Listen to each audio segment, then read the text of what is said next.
She stood barefoot in the mud, wrists bound in iron, her once golden hair matted with sweat and ash. The sky hung low above her, swollen with smoke and storm, but no rain came. Around her, the crowd shifted, thousands of faces, blurred by fear and hunger and something worse, anticipation. Some wept, others prayed, most just watched, mouths half open like the sky might swallow her screams, but she did not scream. Not yet. Her crown lay near the stake, kicked there by a soldier. Now, blackened at the rim, a twisted ring of melted gold that no longer fit the shape of her skull. The wood piled at her feet had been soaked with pitch. Beneath it, a layer of herbs, rosemary, sage, fennel, not to honor her, disguised the stench. Even in death, she was to smell clean, holy, contained. They said she had danced naked under the moon, that she had brewed potions from infants' bones, that she had whispered to a black dog with human eyes. But those who accused her could not agree on the color of her dress, or the sound of her voice, or whether she wept when her lover died. What they remembered most was how she looked at them, as if she knew they were lying. This is not the story of her crimes. This is the story of her erasure, because queens do not burn for sin. They burn for silence, for knowledge, for saying no, for loving what they were forbidden to touch, okay? And her greatest sin was not in the spells they claimed she cast, but in the power she held without permission. It's a woman who read what only priests could read, who healed without asking, advised without nodding, who stood beside kings and never stepped behind them. They needed her gone, but not forgotten. No, forgetting is mercy. What they needed was example. Fire. She was dragged through the streets that morning, barefoot, bleeding, wrists bound. Behind her back, through alleys where she had once been praised, where children once held her flowers as she passed. Now, those same children hid behind shutters. Mothers told them not to look, but they looked anyway, because horror teaches. Faster than scripture, as she reached the execution square, a priest stepped forward. He held the Bible in one hand, a torch in the other. He asked if she would confess. She smiled and said nothing. That silence, it broke something in the air. The crowd leaned in, waiting for her to break, for her to scream, for her to beg. But she did not kneel. What kind of woman burns without trembling? What kind of woman chooses the flame over forgiveness? They tied her to the stake with wet rope, so she would not die too quickly, so she would feel it. A mercy, they said, a gift. And still, she said nothing, no curses, no tears. Only a single glance toward the chapel spire where she had once been crowned, from bells to brimstone, from glory to execution, from silk sheets to splinters. A boy in the crowd whispered, "She looks like an angel." His mother slapped his arm. They lit the fire at her feet, slowly, with ceremony, as if kindling a festival.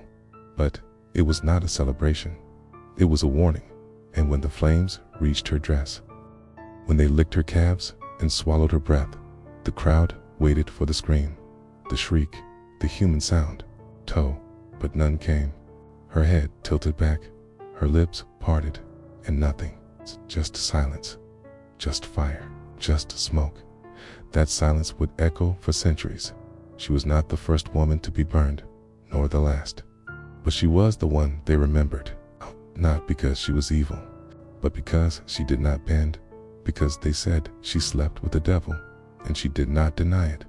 But before the ash, before the stake, before the devil was named and the fire blessed, there was a girl, a queen, a whisper in a garden, a kiss in the wrong corridor, a promise made too loudly, a mind too bright, too dim to understand why the flames rose. We must go back before the devil, before the accusation, before the crowd forgot her face, before the blood, before they called her, which they called her, beloved. She walked through palace corridors like a secret, quiet, poised, dangerous only to those who underestimated her. Born of noble blood, but raised in exile, she learned young that power was never given. It was watched, mimicked, studied, earned in silences and smiles. Her mother died in childbirth. Her father died in debt. What she inherited was not a throne, but the ability to read every room before she entered it. When she arrived at court, barely 17, the tapestries seemed to shift in her presence. Men tripped over themselves to describe her, enchanting, otherworldly, untouchable. But it wasn't her beauty that held them. It was her stillness. It's as if she were listening to something no one else could hear. They said her eyes were too dark for innocence, her voice too soft for deceit. Contradiction made flesh. The king was twice her age, widowed, desperate for an heir. His counselors urged him to marry for politics, but he chose her, a girl, with no army, no alliance, no dowry of value. When asked why, he said, "She speaks like someone who's seen the end of the world." And so she became queen, not through war, not through inheritance, but through mystery. They called her the Queen of Lilies. Her gardens were the envy of kingdoms. Her table was never without music. Poets wrote of her as muse and menace. She spoke 5 languages, read in Latin, treated wounds when physicians failed. Some said her perfume could calm storms. Others said she cured madness with a single touch. No one knew the whole of her, and that made her irresistible. But where men gathered roses, she gathered knowledge. Not gossip, not fashion, knowledge. She read books banned from pulpits. She met with alchemists, herbalists, astronomers. She charted stars, not to tell the future, but to understand fate. She believed the world was not ruled by blood, but by thought. Tea, in that thought, in the wrong hands, could become fire. At first, they tolerated her mind, laughed at her curiosity, patted her on the head when she asked about war strategy. But soon, her questions were too sharp, her memory too precise. She corrected generals, disputed scripture, suggested taxes be reduced for peasants. In the court, began to shift. Some adored her, others feared her, but none ignored her, and the people loved her. They lined the roads when she passed, named daughters after her, wove her face into quilts and prayer beads. She visited plague hospitals when others sent flowers.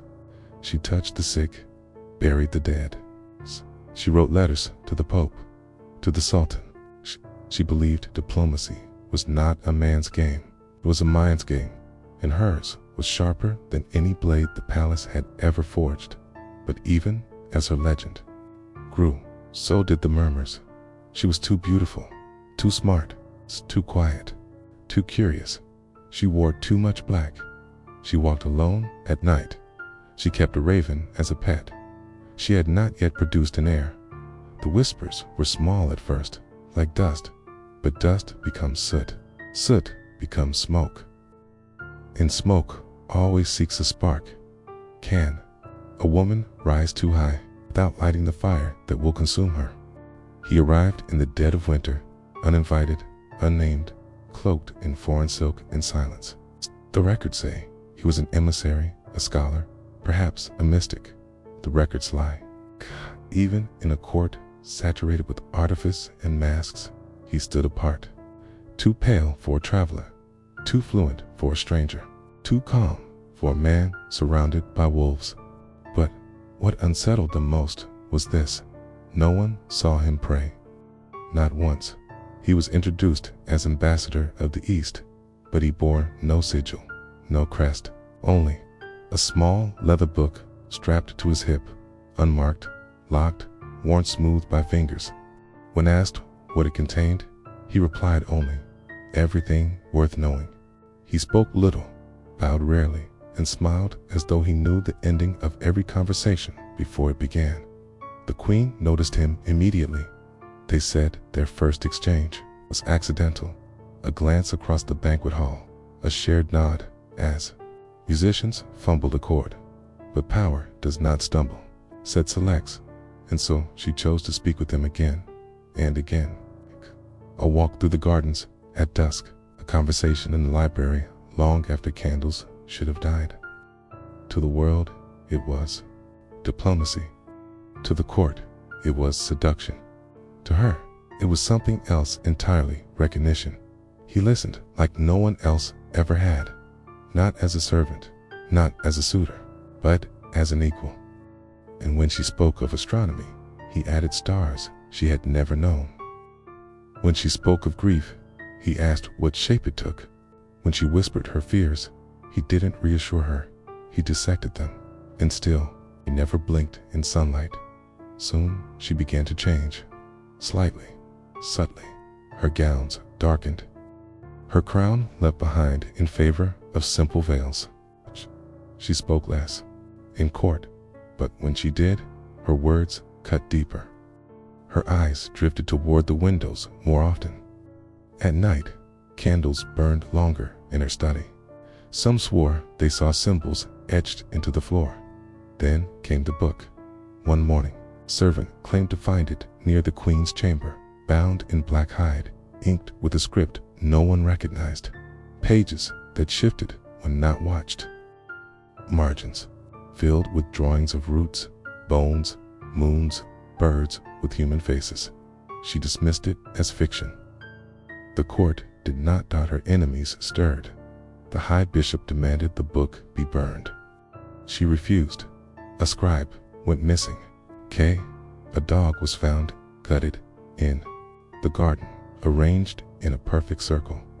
Rumors spiraled like vines in smoke, and then the ambassador vanished.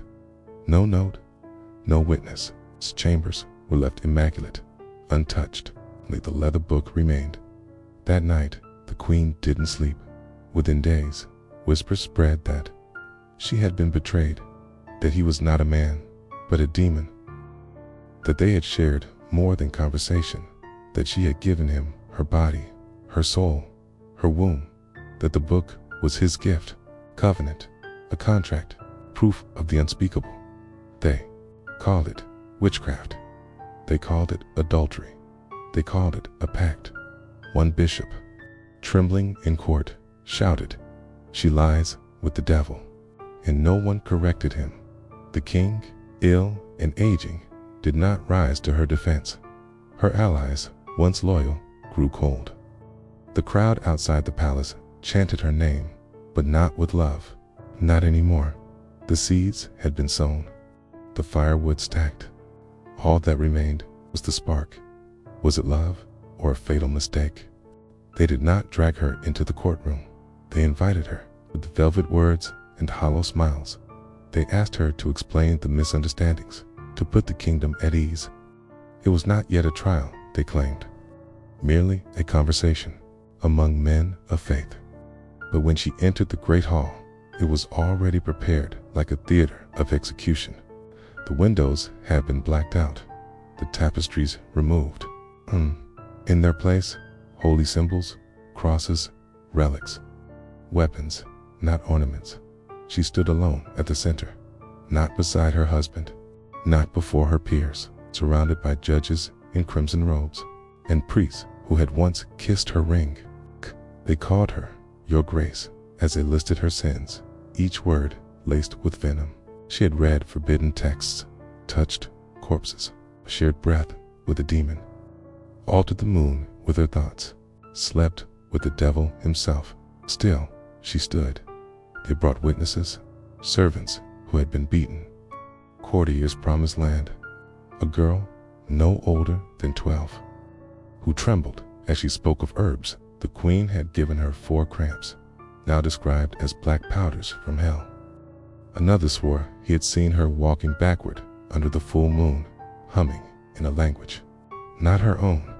They described her raven as a familiar, her silence as enchantment, her wisdom as seduction. They never once used the word power, only evil. When she laughed, soft, bitter, hollow, they called it evidence of possession. When she cried, Kai, finally, they called it the devil fleeing her body. She was not allowed to speak in her own defense, not because the law forbade it, but because every word from her mouth was now suspect. The queen who once dictated treaties now could not plead her innocence. Her voice had become a threat. They searched her body, naked, cold, her limbs pulled apart, examined under torchlight. They called the scar on her thigh the devil's mark. When she bled from the examination, they said it was the blood of Lucifer. A priest whispered, "Even her pain is sinful." And through it all, the king remained silent. He watched from the balcony, pale, weak, wrapped in furs. He made no effort to stop it, no decree, no command. And so the silence became a verdict. She was moved from her chamber to a stone cell. Her books were burned in the courtyard, a spectacle dressed as piety. Crowds cheered, some wept. A child threw a stone at her window. She did not flinch when asked again to confess. She said nothing when offered mercy in exchange for naming others. She asked only for ink and paper. They gave her neither, and still the trial continued, dragging through weeks of invented testimonies, orchestrated dreams, and forced signs. A flock of birds over the palace was called a warning. A burst of rain during her name's mention, a curse. The law had become theater. The theater, scripture, and truth is irrelevant. This was not justice. It was ritual. They had already written the ending. All that remained was to watch her bleed into it. How do you defend yourself in a trial where your intelligence is the crime and your silence the proof? The walls were wet with rot, the floor slick with centuries of other prisoners' grief. They placed her in a cell meant not for a queen, not even for a woman, but for something subhuman, something to be unmade.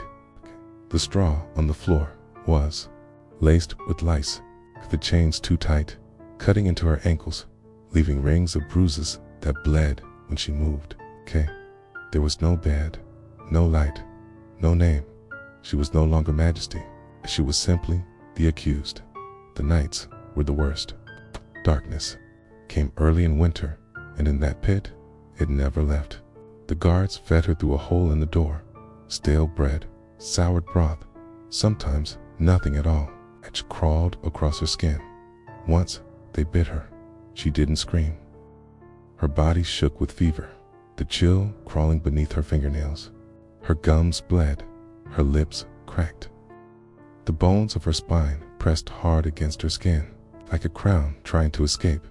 They came in shifts, priests, judges, torturers, masked as healers. They asked questions, laced with violence. What spell did you use on the king? What demon possessed your womb?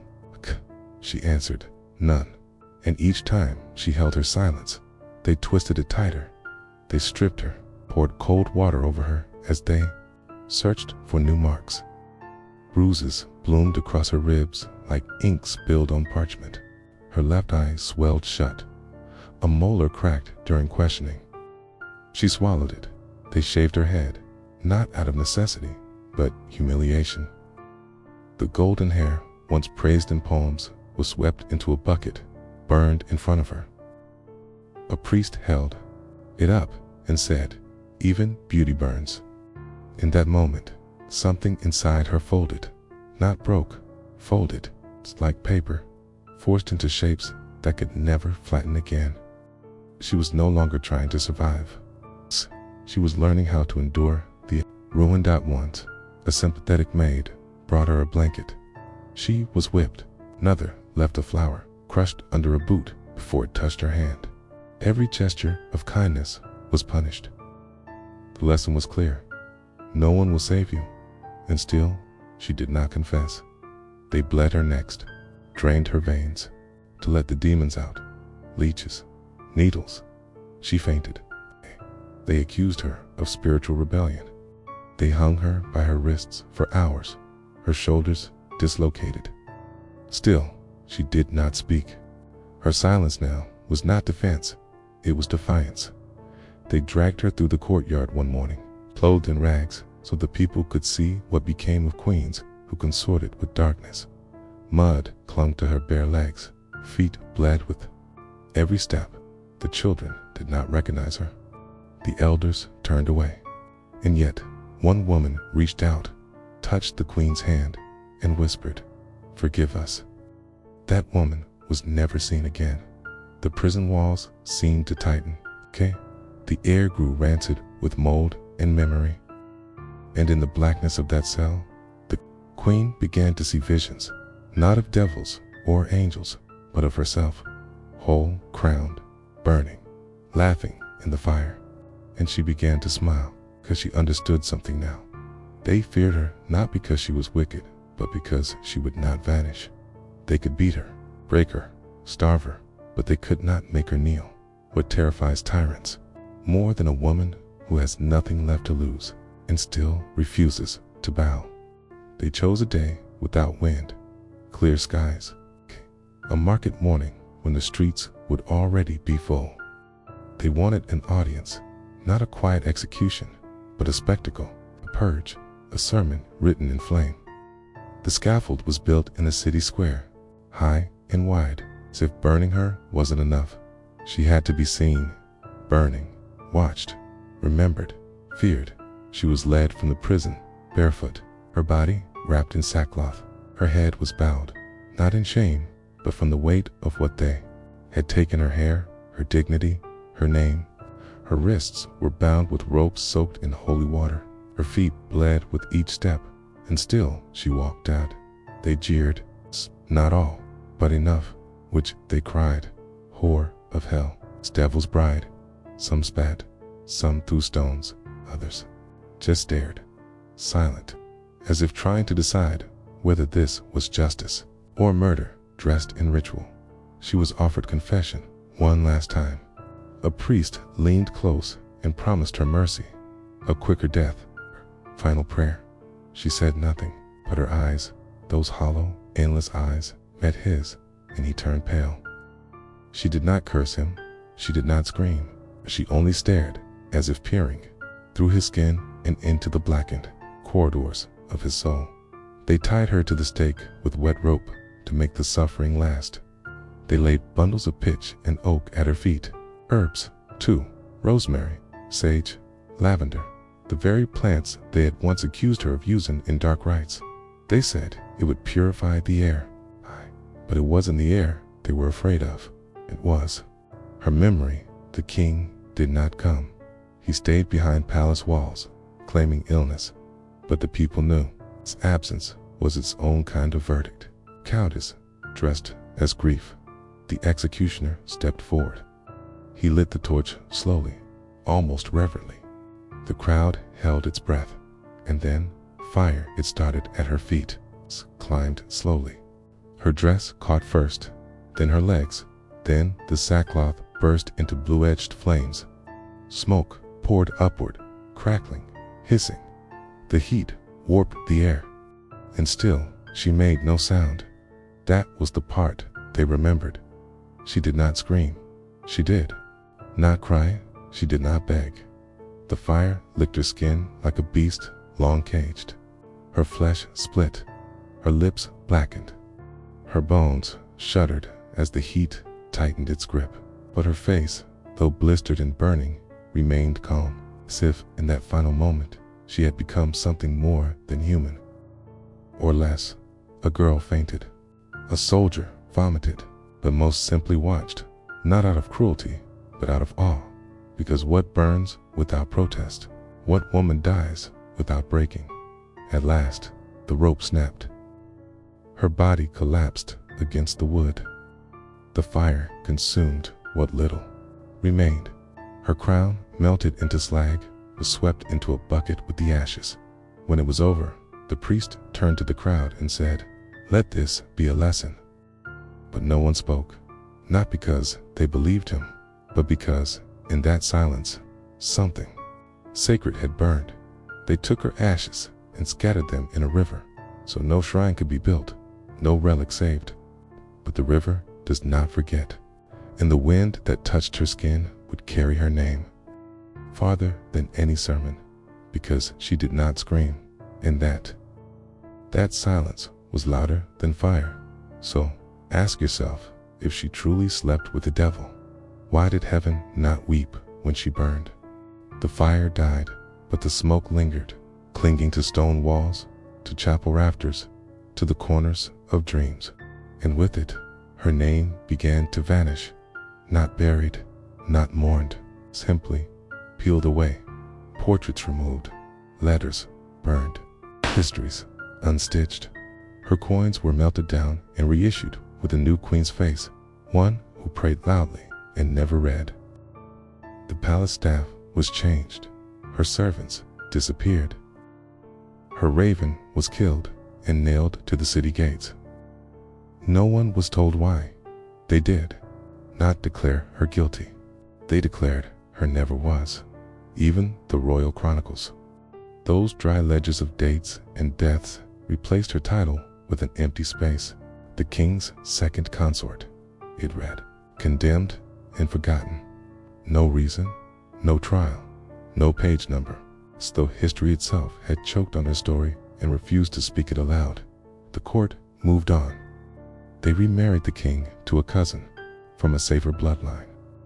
She was quiet, fertile, decorative. Her name was praised from pulpits before her foot even touched palace marble.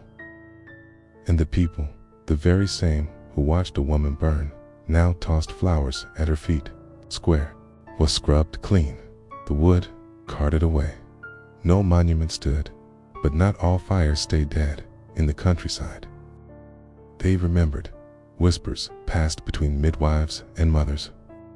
They did not say her name, but they left herbs on thresholds during storms. They drew circles in ash before childbirth. They hummed her lullabies, cant in dreams. She returned, not as a ghost, but as a question. A farmer claimed his wife had seen a woman of smoke walk across the river. A baker said his daughter woke up with a scar on her thigh, the shape of a crown. A chapel collapsed during a sermon denouncing her.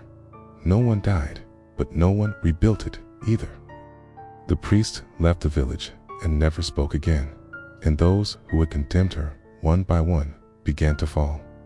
The bishop who passed judgment was found dead in his library, mouth stuffed with parchment. The scribe who forged the witness statements hanged himself after claiming her voice echoed through his ink. The man who lit the fire died of fever, but not before screaming that the queen is waiting in the dark. Still, no one spoke of her, not publicly, not in writing. But silence, too, is a shrine. Years later, a foreign scholar researching royal archives found a gap, a missing decade. A reign cut short without explanation. He inquired about the queen between the queens. The archivist shook his head. Atia was none, he said. Atia, there never was. But the ink beneath the erasure bled through just enough. One line, one forgotten note in a margin. She would not kneel, so we burned her, and so the truth remained, not in marble, but in margin, not in prayer, but in whisper, not in the ashes, but in the refusal to forget them. Tell me when history decides to erase a woman. But her silence still speaks centuries later. Who really won? They named her the Devil's Bride, not to define her, but to destroy her.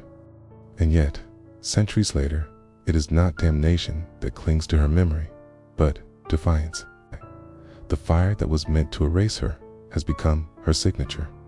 The silence they tried to force has become the scream they cannot stop hearing, and she was meant to vanish. Instead, she became myth. In the centuries that followed, her story twisted through cultures like smoke through rafters. To some, she was a seductress, a warning to men about the dangers of a woman who reads. To others, she was a saint in disguise, the last queen to die for telling the truth. Scholars debated her sanity. Poets imagined her dreams. Artists painted her burning with a crown still glowing on her head, the martyr crowned by fire. But no one ever proved the devil was real. Only the men who claimed to speak for him in time. Her letters resurfaced, Not many, just fragments, hidden in the bindings of old medical books, beneath chapel floorboards, in the hem of a forgotten gown. Pages stained with mildew, blurred with tears, signed in a hand still sharp despite the shaking. They spoke not of spells, but of sorrow, not of curses, but of choice, not of demons, but of being a woman in a world that feared what it could not punish cleanly. One line, written in the corner of a page, nearly burned through. They believe, I fear hell, but I have lived there already. Feminist historians began to reclaim her not as a queen, but as a question. What happens when a woman holds power that no man gave her? What do we do to her body, to her memory, to the space she once filled? Her name became a symbol in underground circles, carved into doorframes, chanted during protests, stitched into banners. Plays were written, statues proposed, a shrine built in a ruined cathedral that once condemned her. And though no one agrees on what exactly she was, no one dares deny that she mattered. To burn a woman is to make her unforgettable. They thought they had silenced her, but the moment the flames touched her skin, she became legend, not because she was innocent, not because she was guilty, but because she refused to kneel for a lie. And in that refusal, every woman who came after her found a flicker of their own fire dot. So tell me, was she the devil's bride, or the first woman brave enough to light her own pyre? It was bound in blue velvet, scorched at the edges, tucked inside a hollow panel of a forgotten chapel wall. The diary had no title, no crest, no signature, but the script was unmistakable, sharp, slanted, elegant. The same hand that once signed royal decrees. It's the same woman they burned for whispers and wind. It had survived not by miracle, but by accident. A carpenter hiding from a storm discovered it centuries later, wrapped in silk and stained with wax. The ink was faded, the corners curled, but the voice was alive. The first pages were gentle, observations of weather, herbs in bloom, names of birds she watched from her window, notes on the tides, lunar patterns, listed dreams. Then, slowly, the tone changed. Hints of fear. Words crossed out. Paragraphs that ended mid-thought. Mentions of the man with no shadow. Sometimes she referred to him as he. Sometimes it then came to questions. If I am punished for knowing what is ignorance but a weapon? They do not fear the devil. They fear a woman who remembers. And then, in a trembling hand, he never touched me. He never had to. The idea of him was enough to make them light the fire. She wrote of a world that did not yet exist, one where women were not burned for their words, where queens did not need shadows to survive. She wrote of love, not as salvation, but as danger. That to love, while female, was to stand in a garden, full of knives. There was no spell in the book, no ritual, no contract, just memories scraped onto the page like a wound that wouldn't close. She wrote of the night they found the black book, the one they claimed summoned demons. She wrote, I never opened it. I was afraid I might find myself, And on the final page, smeared by what may have been water or blood, if this survives, let it be proof, not that I was good, not that I was right, but that I was real. They wanted me forgotten. Let the ink curse them. The carpenter who found it sold it to a bookseller, who sold it to a collector, who kept it sealed in glass. Some said the pages moved when no one was watching. Others said the ink grew darker in the light. Most dismissed it as legend, but the diary never left its case again. Not because of fear, because no one wanted to know what else she had written. Tell me, if words survive the flame, do they become spells or warnings? She no longer burns at the stake. She burns in headlines, in courtrooms, in boardrooms, on stages where microphones twist her voice into menace.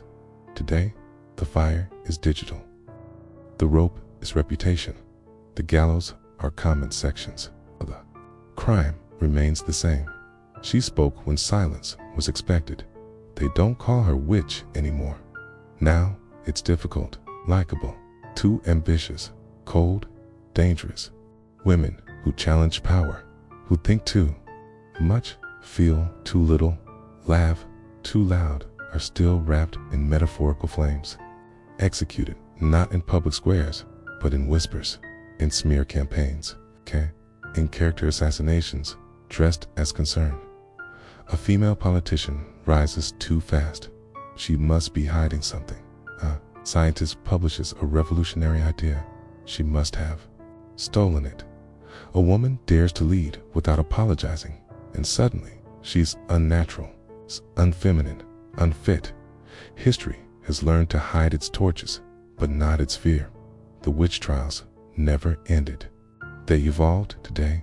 They call it cancel culture, moral panic, accountability. But underneath it all is the same ancient rhythm. Blame the woman who knows. Punish the one who won't bend. Offer her a lighter sentence if she cries in public, if she apologizes for the space she takes up, if she begs. And even now, we still ask, was she really innocent? As if survival should require proof, as if belief in her voice is a risk, as if the shadow of the devil still stands behind her, ready to make her burn again. This time, not with fire, but with shame. We wear suits instead of crowns now. We cast votes instead of curses. But the patterns hold, and in those patterns, the queen they burned is everywhere. In the whistleblower, the activist, the girl expelled for refusing to kneel, the woman fired for saying no. Every one of them holds a flicker of her, not in name, but in defiance. So ask yourself, when the world points at a woman and calls her dangerous, is it because of what she's done or what she dares to become? They say she never truly left. Not completely. That something of her still lingers in the folds of fog that curled through the village at dawn, that in the cracks of the scorched stone where the pyre once stood, the grass never grows. Atina, that no priest who preaches in that square stays long. Their dreams unravel. Their voices thin, their shadows stretch the wrong way. She is not seen often, but she is felt. Old women swear that on the eve of her execution, the wind still changes direction, that the bells ring once, just once, without a hand to pull them. Children speak of a woman in black who watches them from the edge of the plug. Woods, her eyes soft, her mouth sewn shut with thread made of smoke. They say, if you see her, you must not speak, only listen. The local midwives leave sprigs of lavender on their doorsteps every year on the day she burned, not as worship. 8. Warning. Teen girls dare each other to step barefoot into the river where her ashes were scattered. Some come back with scratches, some with poems they didn't remember writing. One never spoke again. A soldier once claimed he saw her face in the flames of his lantern. He cut off his own hand to make it stop, and in the ruined chapel where her diary was found, candles flicker without breeze. The floorboards groan like they remember pain. And somewhere in the walls, some say, is her breath caught mid-sentence, still waiting to finish. But the strangest part is not the HAUNTS. It's how no one wants to leave. The town has shrunk. The empire, forgotten, Tess place where she died has grown heavy with visitors. They come not to mourn, but to feel something, anything, a sense of her. A whisper from the past, a presence just beyond language. They do not speak her name aloud, but in silence they acknowledge her, because some ghosts do not scream for revenge.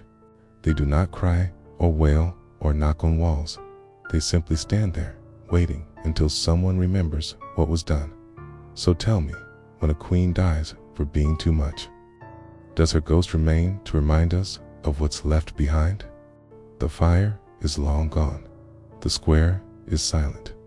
The stake is dust. But something remains. Beneath the cracked stones, beneath centuries of frost and footfall, there lies a crown, blackened, twisted, buried so deep that even time forgot how to dig it up. No monument marks the place, no inscription names the victim. But still, people come. They kneel without knowing why. They touch the ground and whisper, not prayers, not curses, just her memory. There is a chapel nearby. Doors are always open, but no one enters after dark. A single candle burns there year-round. No one lights it. No one dares put it out. On the wall, etched in the stone by a hand centuries gone, are 4 words. She never said yes. A poet once wrote that ashes can't speak, but they were wrong. Ashes stained, ashes drift, ashes settle in the lungs of those who dare to ask questions. You breathe them in when you read her story, when you hear a woman silenced, when you see a leader mocked for her strength, when you feel the world bristle at a woman who doesn't flinch. She was not the first. She won't be the last. But in the fire meant to destroy her, she became something older than death and deeper than fear. A symbol, a wound, a mirror dot. And if you listen, truly listen, you can still hear her in the silence that follows injustice, in the stillness before outrage, in the breath before a woman says, no, not again. The devil never came for her. He didn't need to. She was killed by men cloaked in scripture, drunk on law, terrified of a woman who knew how to think. They burned her body, but they couldn't burn her truth, because the truth doesn't scream. It waits, buried, smoking, whispering through generations, until someone finally answers it aloud. So now the flame is yours. What will you do with it?